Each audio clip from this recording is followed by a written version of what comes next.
बहुत समय पहले की बात है। दैत्यराज हिरण्यकशिपु अत्यंत शक्तिशाली और अहंकारी राजा था। उसने कठोर तपस्या करके ब्रह्मा जी से वरदान प्राप्त किया था कि वह न किसी मनुष्य से मरेगा, न किसी पशु से, न दिन में न रात में, न घर के अंदर न बाहर, न किसी अस्त्र से, न किसी शस्त्र से। इस वरदान ने उसे लगभग अजेय बना दिया। शक्ति और अभिमान के नशे में उसने स्वयं को ही भगवान मान लिया। उसने पूरे राज्य में आदेश दिया कि कोई भी विष्णु भगवान का नाम न ले। जो भी उसका उल्लंघन करेगा उसे कठोर दंड दिया जाएगा।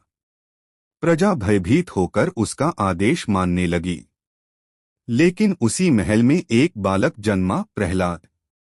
वह हिरण्यकशिपु का पुत्र था।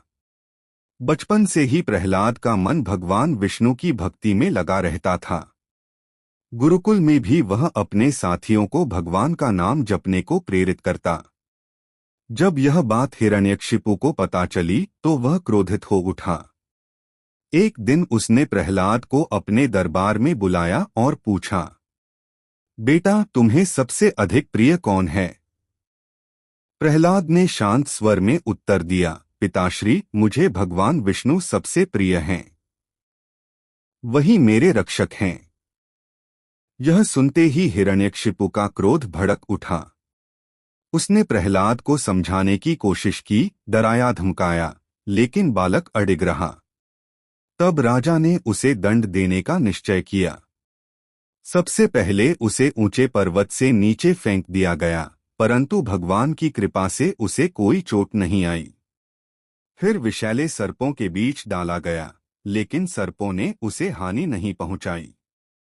हाथियों से कुचलवाने का प्रयास किया गया, फिर भी वह सुरक्षित रहा। राजा का क्रोध और बढ़ता गया। तब उसने अपनी बहन होलिका को बुलाया। होलिका को वरदान था कि अग्नि उसे जला नहीं सकती। योजना बनी कि होलिका प्रहलाद को गोद में लेकर अग्नि में बैठेगी, जिससे प्रहलाद जल जाएगा और होलिका सुरक्षित बच जाएगी। चिता तैयार की गई।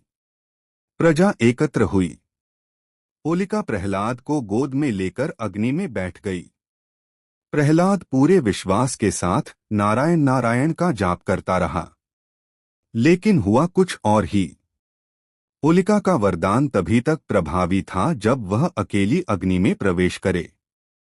जैसे ही वह छल से प्रहलाद को लेकर बैठी, उसका वरदान निष्फल हो गया।